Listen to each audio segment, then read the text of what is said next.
Hello दोस्तों, स्वागत है आप लोग को आपका चैनल सानुवित स्टडी में। तो आज के इस वीडियो में हम आप लोग को बताएंगे Bihar DElEd entrance exam 2025 and Bihar BEd entrance exam 2025। जो भी विद्यार्थी डीएलएड और बीएड करने वाले उनके लिए जो है क्या प्रोसेस रहने वाले एडमिशन तक, ठीक है। यानी कि आप एडमिशन तक, लास्ट कॉलेज में एडमिशन तक क्या क्या प्रोसेस होता है इनके बीच जो है हम आपको इस वीडियो के अंतर्गत बताएंगे। तो वीडियो को अंत तक जरूर बने रहिएगा, क्योंकि एक एक स्टेप बताएंगे। कब मेरिट लिस्ट आता है, कब काउंसलिंग होता है, क्या क्या होता है, क्या क्या प्रक्रिया होने वाला एडमिशन के लिए हम इस वीडियो के अंतर्गत बताएंगे, ठीक है। तो वीडियो को अंत तक जरूर बने रहिएगा। देखिए, सबसे पहला आपका स्टेप जो होगा बिहार डीएलएड हो या बिहार बीएड हो, दोनों के लिए है कि सबसे पहले जो बिहार में इसका स्टेप होता है, अदर स्टेट की हम बात नहीं कर रहे, बिहार डीएलएड की पर्सनली बात कर रहे हैं कि इसका जो पहला स्टेप होता है वो फॉर्म भरना होता है। ये जनवरी और जो है फरवरी के अंदर फॉर्म आता है, इनका एक फॉर्म आता है, ठीक है। 1000 रुपये लगता है फॉर्म भरने का, वो आप भर देंगे जो 12th पास किए हुए हैं। 12th पास है जो डीएलएड के लिए, और जो बीएड के लिए वो ग्रेजुएशन पास है, ठीक है।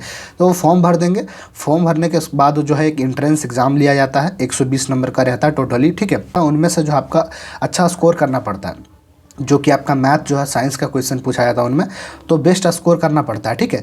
तो बेस्ट स्कोर करेंगे यानी कि 80+ 90+ करेंगे, तभी आपका जो है गवर्नमेंट कॉलेज का चांस ज़्यादा रहता है, यानी कि कट ऑफ ज़्यादा। सबसे पहले क्या है, यानी कि आप जो है एग्ज़ाम देंगे, ठीक है। 120 नंबर का एंट्रेंस एग्जाम होगा अलग अलग सिटी में। आप जिस सिटी में एग्ज़ाम देना चाहता है, जैसे कि पटना आता है, बेगूसराय आता है, भागलपुर आता है, तो आप जिस सिटी को चॉइस करेंगे वो सिटी में आपका एग्ज़ाम सेंटर पड़ेगा। सबसे पहले ये बात है कि आप जो है जिस सिटी को चॉइस करेंगे वही सिटी में आपका एग्ज़ाम सेंटर आता है। तो एग्ज़ाम देंगे, एग्ज़ाम के दौरान आपका जो है यानी कि तो वहाँ पे जो है पास मार्क रखा जाता है बिहार डीएलएड एंट्रेंस एग्जाम में।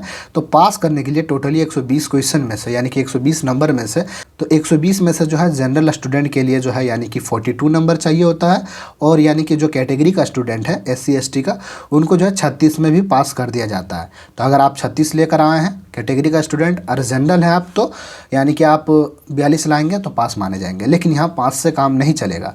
बिहार डीएलएड एंट्रेंस एग्जाम में अगर आपको कॉलेज चाहिए, बेहतर कॉलेज चाहिए, सरकारी कॉलेज चाहिए, जो कि कम रुपये में 30,000 के अंतर्गत हो जाए, तो आपको जो है बेटर स्कोर करना पड़ेगा। 90+ कीजिए अगर आप अदर यानी कि जनरल कैटेगरी से हैं तो, और कैटेगरी से हैं तो 80-70+ करना होगा स्कोर, तभी आप सरकारी कॉलेज ले सकते हैं। सरकारी कॉलेज में क्या होता है कि 30,000 के अंतर्गत, यानी कि 30 से 35,000 के अंतर्गत 2 वर्षीय डिप्लोमा आपका क्लियर हो जाता है। कॉलेज उसमें रेगुलर जाना पड़ता है, ये हम आपको बता दें, क्योंकि विद्यार्थियों को जो है बाद में मालूम पड़ता है। इसके कारण उनको बहुत ज़्यादा परेशानी होता है, क्योंकि जो है कॉलेज रेगुलर करना इतना आसान नहीं होता है, क्योंकि हर गांव के बगल में कॉलेज अवेलेबल नहीं होते हैं, वो सिटी में रहते हैं कॉलेज। तो सिटी जाना डेली यानी कि इम्पॉसिबल है। तो कई विद्यार्थी का चॉइस ये रहता है कि हम डेली कॉलेज नहीं जा पाएंगे, इसके कारण से जो है प्राइवेट कॉलेज ही सेलेक्ट कर लेते हैं। तो प्राइवेट कॉलेज में क्या होता है, एक चीज़ हम आपको बता दें कि पैसा उसमें ज़्यादा लगता है, 1.5 लाख के करीबन लगता है, 1.5 लाख से ज़्यादा लग जाएगा। अभी 2024 में जो हम अपना अनुभव शेयर कर रहे हैं, ठीक है। हम जो है 2024 में एडमिशन कराया था 24/2/26 का, ठीक है। तो उसमें मेरा 1.5 लाख लग गया प्राइवेट कॉलेज से। अगर आप सरकारी से कराते हैं, ठीक है, तो वहाँ पे कम में हो जाता है, लेकिन क्लास रेगुलर करना पड़ेगा। प्राइवेट में हर कॉलेज में लगभग यही रूल है कि क्लास नहीं करना पड़ता है। किसी किसी कॉलेज में जो है क्लास के लिए बुला लिया जाता है, लेकिन अगर आप नहीं भी करेंगे तो चल जाएगा, असाइनमेंट वगैरह करेंगे तो हो जाएगा, ठीक है।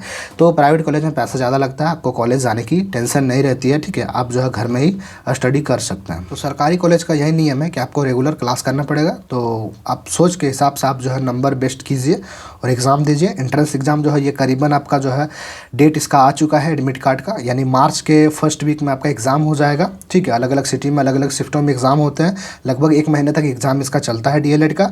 तो आप इसमें एग्ज़ाम देंगे, 120 क्वेश्चन पूछे जाते हैं, कंप्यूटर बेस्ड एग्जाम होता है, यानी कि CBT मोड होता है। उसमें कुछ नहीं करना होता, आपको नाम वगैरह कुछ भी भरना नहीं होता। एग्ज़ाम हॉल के बाहर जाइए आप एडमिट कार्ड लेके, और वहाँ जाएंगे तो बस आपको अंदर करेगा आधार कार्ड वगैरह लेके।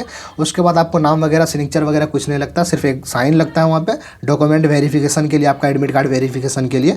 उसके बाद आप एग्ज़ाम में जाएंगे सेंटर में, तो आपका CBT मोड एग्जाम होगा। सिर्फ आपको ऑप्शन सेलेक्ट करना है, क्वेश्चन बना के एक रफ पेपर दिया जाता है आपको, सिंपल एक पेपर के तौर पर सॉल्व करने के लिए, मैथ का क्वेश्चन जो है सॉल्व करने के लिए दिया जाता है। तो सॉल्व करेंगे, 120 नंबर का 2.5 घंटे समय दिया जाता है।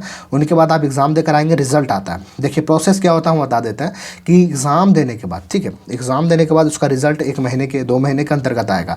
रिजल्ट आने के बाद ये आपको पता चलेगा, रिजल्ट आने के बाद, कि मैं पास हूँ कि नहीं है, मेरा नंबर कितना आया, ये मालूम पड़ेगा। इससे भी कॉलेज का सेलेक्ट नहीं होगा, ठीक है। उसके बाद आपको 500 यानी कि 500 रुपये लगेंगे काउंसलिंग के लिए, यानी कि कुछ दिनों के बाद बिहार सरकार जो है यानी वेबसाइट की तरफ से दिया जाता है ऑप्शन काउंसलिंग का। तो काउंसलिंग में आप जो है यानी कि 15 कॉलेज सेलेक्ट करेंगे, ठीक है। कुछ सरकारी कॉलेज सेलेक्ट करेंगे, आपको सरकारी कॉलेज चाहिए तो अगर आपका किस्मत अच्छा होगा तो मिल सकता है, यानी कि नंबर अच्छा होगा तो किस्मत पर नहीं होता इसमें, ठीक है। तो आप जो है यानी कि सेलेक्ट करेंगे, यानी कि सरकारी कॉलेज 10 या 5 सेलेक्ट करेंगे, उसके बाद प्राइवेट करेंगे। तो आपको जो चाहिए उस हिसाब से आप सेलेक्ट करेंगे। उसके बाद तो काउंसलिंग के बाद जो है 15 से 20 दिनों के बाद जो है आपका यानी फर्स्ट मेरिट लिस्ट आता है सरकारी कॉलेज के लिए, ठीक है। इस बार नियम बदल गया था 2024 में, तो सरकारी कॉलेज का फर्स्ट मेरिट लिस्ट आता है, सेकंड मेरिट लिस्ट आता है, थर्ड मेरिट लिस्ट आता है। जो भी विद्यार्थी अगर काउंसलिंग करेंगे सरकारी कॉलेज के लिए, ठीक है, ये बात ध्यान रखेंगे कि जो विद्यार्थी सरकारी कॉलेज के लिए काउंसलिंग करेंगे उसी का ही सरकारी कॉलेज का ही मेरिट लिस्ट आएगा, और जो आप प्राइवेट लेना चाहते हैं तो उसका नाम नहीं आएगा सरकारी में, ये चीज़ ध्यान रखेंगे। यानी कि सरकारी कॉलेज का जो है 3 मेरिट लिस्ट निकलता है, यानी कि थर्ड मेरिट लिस्ट, उसके बाद स्पॉट एडमिशन लिया जाता है। उसके बाद आपका प्रोसेस रहेगा, यानी कि जिन विद्यार्थी का सरकारी कॉलेज का जो है 10,000 सीटों में एडमिशन हो चुका रहेगा, उसके बाद आपका आता है प्राइवेट कॉलेज का, ठीक है। तो प्राइवेट कॉलेज का भी प्रोसेस सेम रहता है जैसे सरकारी कॉलेज का रहता है। फर्स्ट मेरिट लिस्ट आता है, सेकंड आता है, थर्ड आता है, उसके बाद स्पोर्ट में कराया जाता है, ठीक है। तो स्पोर्ट में क्या होता है, देखिए फर्स्ट और सेकंड और थर्ड में जिसका नाम आ जाए और कुछ सीट जो है स्पोर्ट में बचता है, तो स्पोर्ट में क्या है वो कॉलेज से संपर्क करना पड़ता है, और उसमें जो है 10-5 हज़ार ज़्यादा पैसा लेता है, और स्पोर्ट में भी एडमिशन हो जाता है जिनका कम नंबर रहता है, ठीक है। इस बात का ध्यान रखेंगे। जो पास है 36 है और 42 उसका प्लस हो जाता है तो वो भी जो है प्राइवेट कॉलेज में एडमिशन ले सकते हैं, बशर्ते आपका जो है अगर लिस्ट में नाम नहीं आता है तो आप जो है कॉलेज से संपर्क करके पहले से ही कुछ पैसा एडवांस में दे करके आप वहाँ से संपर्क करके बात करके जो है रख सकते हैं, और जब जो है एडमिशन का डेट आएगा स्पोर्ट एडमिशन का तो आप एडमिशन ले सकते हैं। उसके बाद आप 2 वर्षीय डिप्लोमा कोर्स कर सकते हैं।